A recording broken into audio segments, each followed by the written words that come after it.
In America's South, some call it baby killing. We see this as the Holocaust of our nation.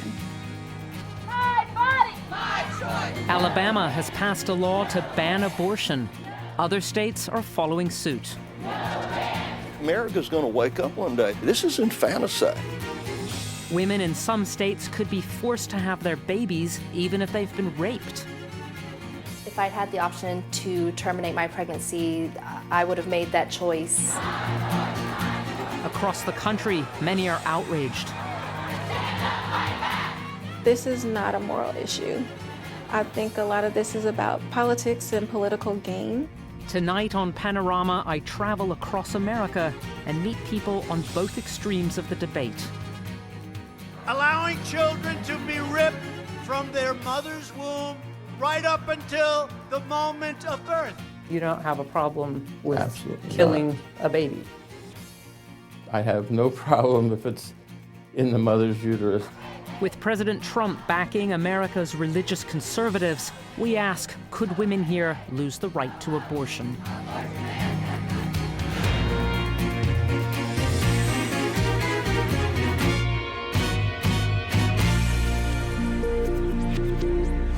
You're bringing a curse upon our nation, a curse of violence and bloodshed.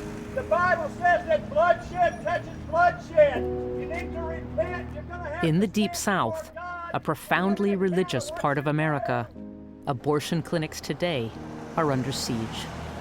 Can he enter the second time into his mother's womb and be born? So it's only 8 o'clock in the morning, but they're already at it. The anti-abortionists making as much noise as they can, and the people that run this clinic trying to drown him out with loud music. Everybody move. The protesters tell women who come here seeking abortions they're committing a sin. If the Lord says thou shalt not kill, The women are escorted in, their identities concealed, to shield them from the vitriol. People drive hours to get here, and then you pull up and there are anywhere from 5 to 50 protesters on the sidewalk. It's horrible. I mean, it's already, for most women, a tough decision. Some pull in here crying, screaming, terrorized.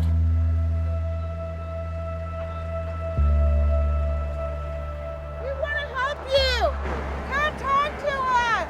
Abortion hurts women. This is one of the last abortion clinics in Alabama, a state of about 5 million people. Choose life. Good morning. Dr. Yashika Robinson goes in through the back door. She kills about 2,000 babies a year. Hello, how are you? Good. I'm gonna get you to scoot down. Dr. Robinson doesn't just perform abortions. She also helps mothers through their pregnancies. Okay, you gotta feel my hand touch your thigh, kind of let your knees go to the side. This woman is hearing her fetus's heartbeat for the first time. In about 8 months, Dr. Robinson will deliver her baby. So the heart rate looks really good. Congratulations. Thank you so much, Dr. I deliver her twin sister's baby. Yeah.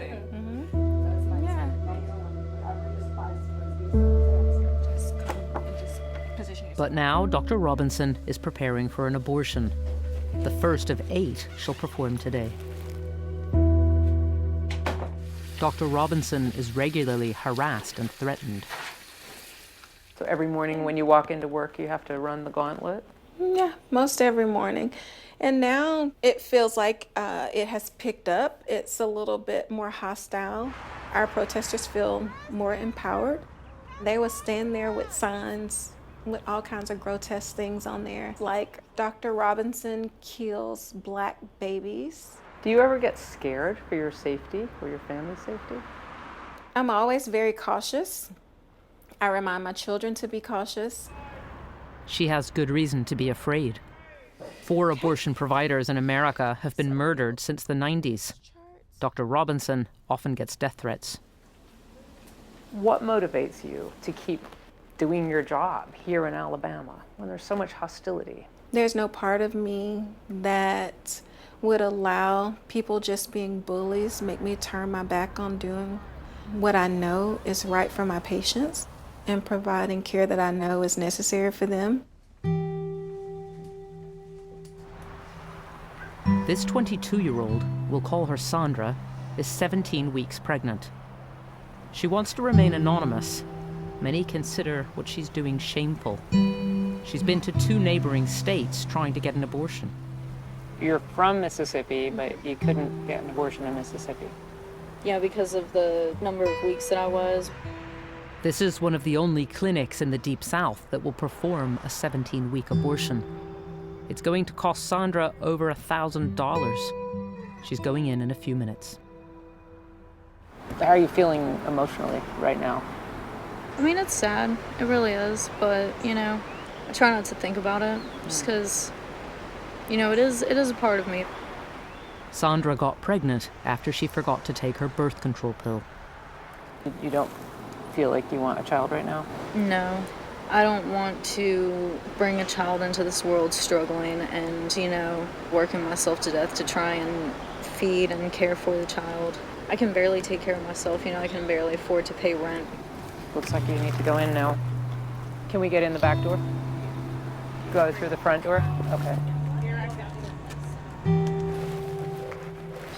Do you have any questions for me before we complete your procedure? No, ma'am. What's about to happen here is at the heart of the controversy. A 17-week fetus is about 12 centimeters long and can kick. You doing okay? Sandra is given strong pain relief. The procedure is short but intense. You're gonna feel a stick and a burn. Sandra's fetus was removed. In America, 1 in 4 women will have an abortion before the age of 45. In Britain, it's 1 in 3. How are you feeling? A little loopy. It's nice. I'm relaxed. So, you know, thinking about abortion academically is one thing. Watching a procedure is quite something different. And I think, you know, it doesn't really matter what your personal opinion is. It's difficult to watch. I found it really hard to watch. You got it? Mm-hmm.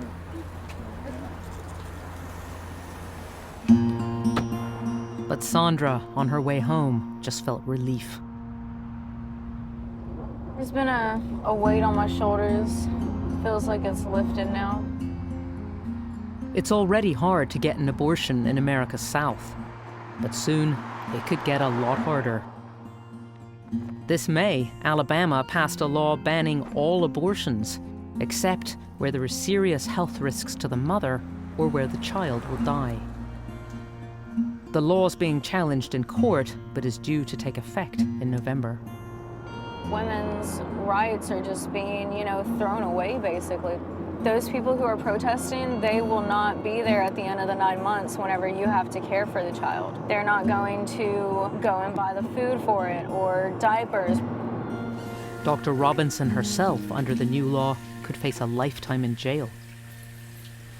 You would be criminalized if you broke the rule. You could go to jail for up to 99 years. Absolutely. As a physician who provides abortion care, I would be criminalized for helping a woman.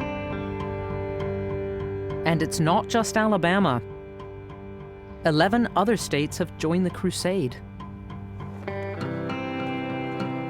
6 of them want to ban abortion from the first few weeks of pregnancy, including Mississippi. Phil Bryant is Mississippi's governor. You've announced that your goal is to end abortion in Mississippi. Why? Because we think it is murder. We think that's an innocent life. Children are being torn apart in the womb. Their skulls are being crushed. This is a horrific way to die. I think America's going to wake up one day. This is infanticide. I think the people of the state of Mississippi are very much pro-life. They would like to try to end abortion here, and we'll see what the Supreme Court says about that at some point in the future. America's Supreme Court granted women the right to abortion in a landmark 1973 case. Roe v. Wade, as it's known, restricted the right of individual states to ban abortion. The new Southern abortion bans, most under legal dispute, are a direct challenge to the Supreme Court ruling. The whole idea here is to change the current law. The reason that these bans are being enacted is the States want to force the issue in the Supreme Court. This is the thing that they want more than anything else. They want the court to change the legal standard and give states greater latitude to force women to have babies. Back in the early 60s, abortion was illegal in America. In secret, millions of women resorted to backstreet or home abortions. Marilyn Mosley is from Birmingham, Alabama. When she was 20, she got pregnant, but couldn't afford a second child. I performed it with a set of knitting needles. I laid down in the bathtub and continued to work on it until you see blood. Women often perforated their uterus, and that have caused deaths of women. Marilyn survived her abortion and in the 70s marched for women's rights. She remembers how Roe versus Wade revolutionized the lives of women. Roe was a lifesaver for women. They do not have to be concerned about, am I pregnant this month? They can be a doctor or a lawyer. They can be anyone they want to because of birth control. It has given them the right to start their families when they want to, on their timetable. Hey, hey! Ho, ho! Roe v. Wade has got to go! Conservatives have wanted to overturn the Supreme Court ruling for decades. Now, under President Trump, the court has a conservative majority. So, could Americans lose their right to abortion?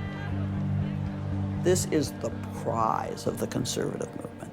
I can tell you that this current court is very, very likely to either seriously diminish or totally eviscerate constitutional protection.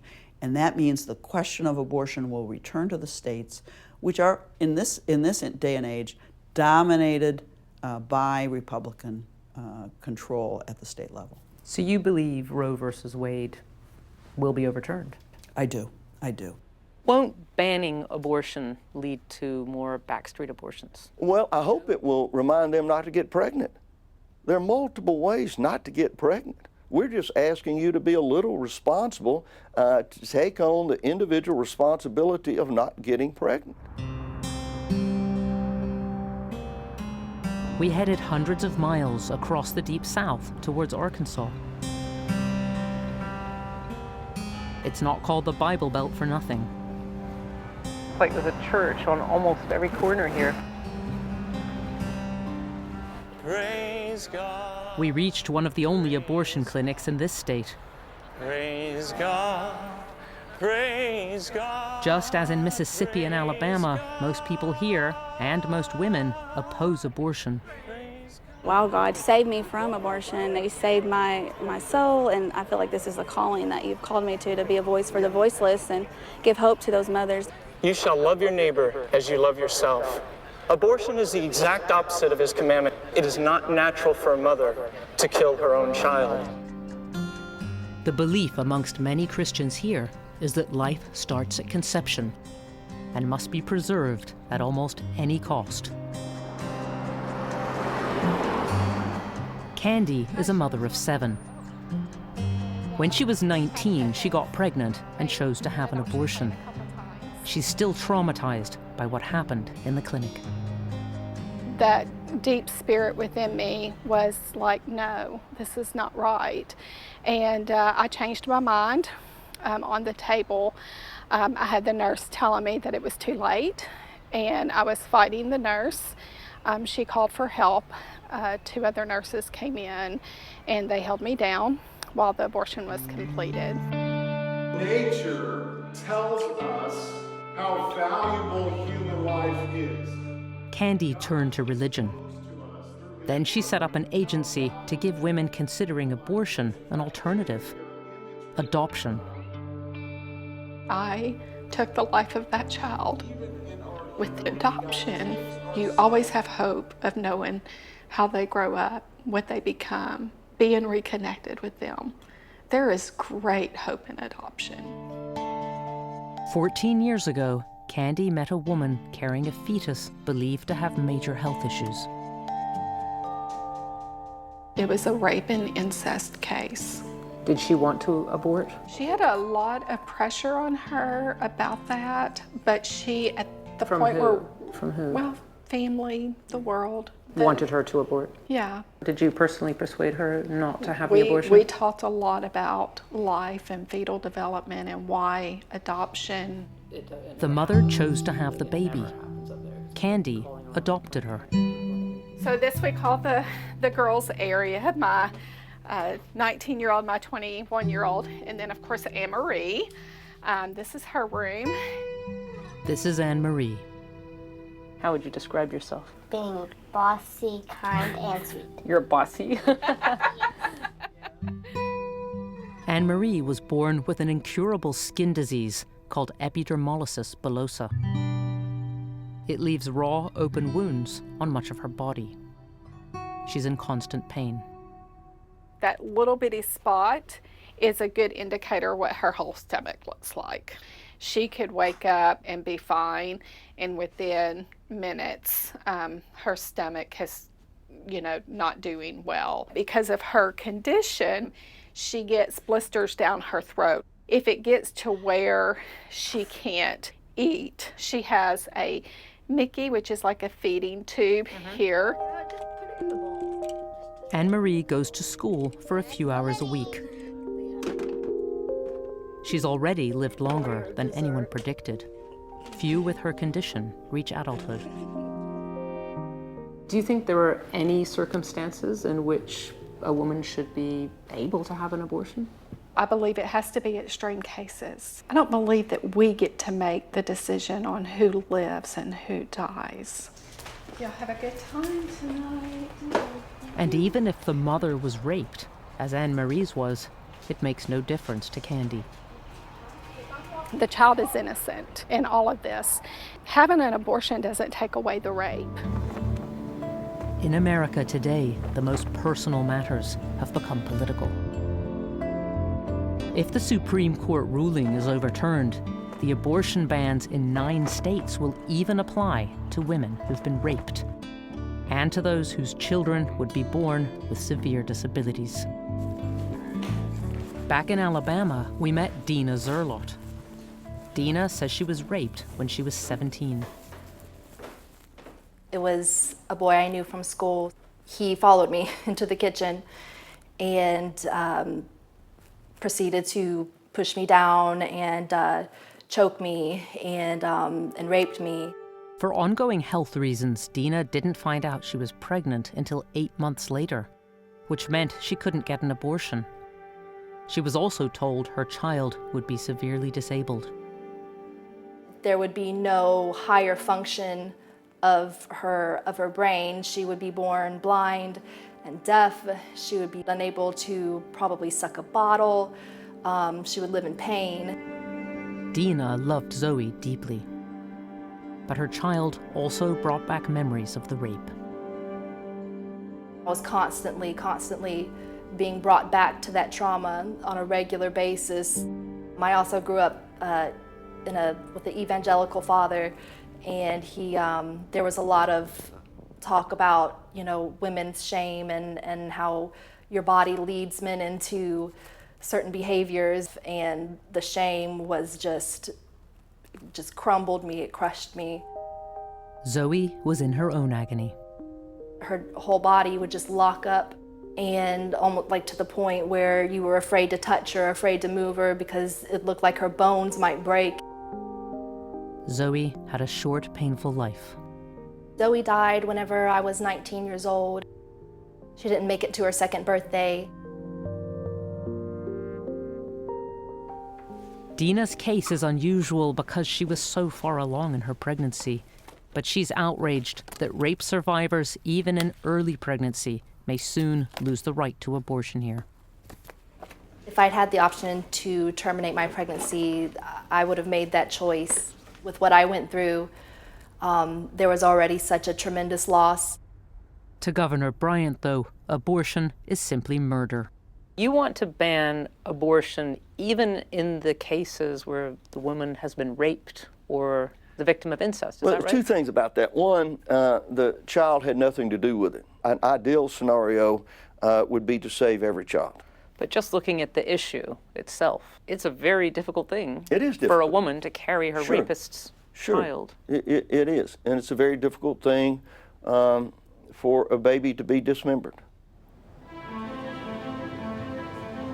And now, this ethical debate has become a major issue ahead of next year's presidential elections. Allowing children to be ripped from their mother's womb right up until the moment of birth. What's that all about?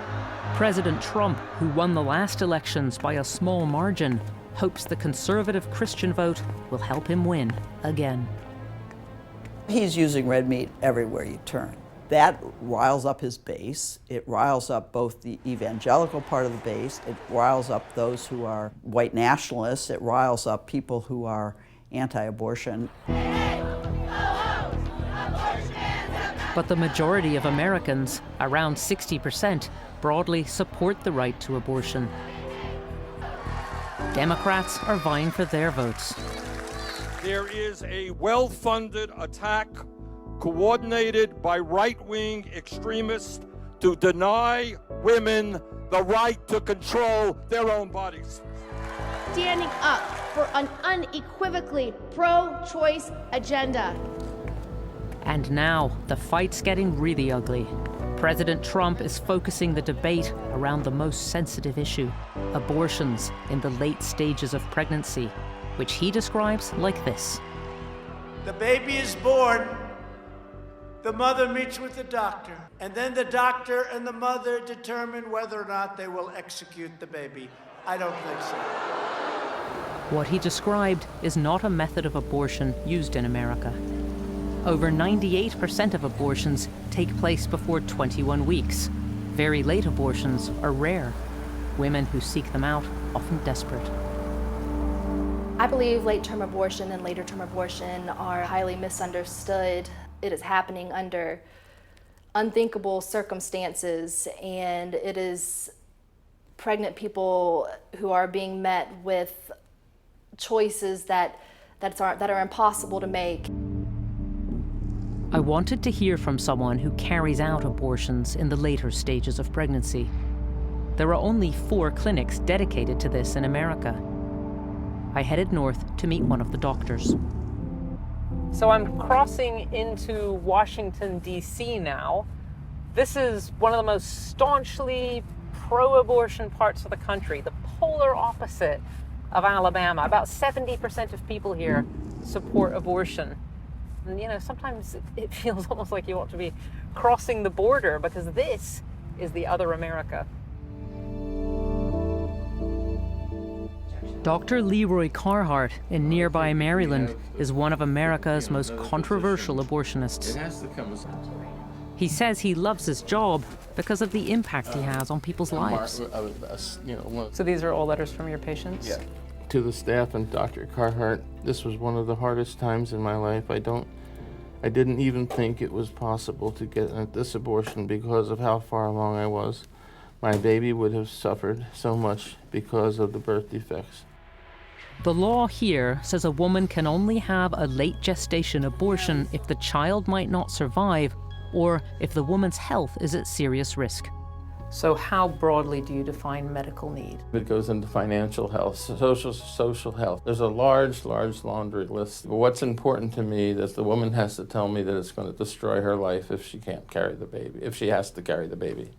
Typically. Anti-abortionists accuse him of carrying out unnecessary late gestation abortions, a charge he vehemently denies. What counts as a medical need, in your view? I mean, if the woman is really stressed about her pregnancy, qualify her for It has to get more to the point of depression, not just stress. And it fit within my confidence of what we could do safely, I would do that. Right up until when? Late 38 weeks, 39 weeks? I don't know. That you're not comfortable saying? I'm not going to say that. Yeah. To the fetus, it makes no difference whether it's born or not born. The baby has no input in this as far as I'm concerned. But it's interesting that you use the word baby, because a lot of abortionists won't use that. They'll use the word fetus because they don't want to acknowledge that there's a life. So I think that it is a baby, and I use it with the patients. And you don't have a problem with Absolutely killing a baby? I have no problem if it's in the mother's uterus. It would start. Dr. Carhart has been doing this for 30 years and was strikingly matter-of-fact about the medical procedure too. First, he gives the fetus, or baby, a lethal injection. You will have injected the fetus? Yes, first. Right at the beginning. Mm-hmm. And these are the forceps to grasp the part of the fetus and to crush it and bring it out. Right. We interviewed the governor of Mississippi, and he was talking about how skulls get crushed. Yeah, but you got to remember that this baby's been dead for 48 hours. Yeah. And it's not like we're crushing a living skull. Anti-abortionists call Dr. Carhart a killer, but he believes they're trying to push women back into the Dark Ages. Their entire goal is to take away a woman's right to determine her pregnancy level, and therefore her ability to be employed, to become successful, to become a functioning part of society. They want the woman to stay home barefoot and pregnant. Is there a bigger picture here that you and President Trump trying to turn the clock back, bring America back to what you see as a more moral kind of age? I'm not going to preach or talk about morality. People have to make that decision with their faith and with their God. We're just simply saying we think it's wrong to take an innocent life of a child in the womb. And bear down and push, push, push. You know what to do. Dr. Robinson has carried out 24 abortions this week. But today, it's time to deliver a new life. Just let your legs relax. Don't push. Okay, now push. Push. Perfect. Hello. Happy birthday. It's a girl. Are you ready to meet your mommy? Under the blanket. The abortion bans may be struck down, but women's right to choose in large parts of America has not been in this much jeopardy for decades. Dr. Robinson fears for the next generation. There is nothing Christian about forcing women to have children against their will, about not respecting their decisions and their autonomy. These are just basic human rights. For all the politics raging around abortion in America, the issue is deeply personal for Candy. Anne Marie, living proof in her view that all life is precious. We have a lot more good days than we do bad days. There are times that she's in pain, but she loves life. I would absolutely like to see abortion abolished in America. We see this as the Holocaust of our nation. America's changing profoundly under President Trump. At stake with abortion, what kind of country this will be. One where women can control their own destiny, or a nation where in the name of God, life always comes first.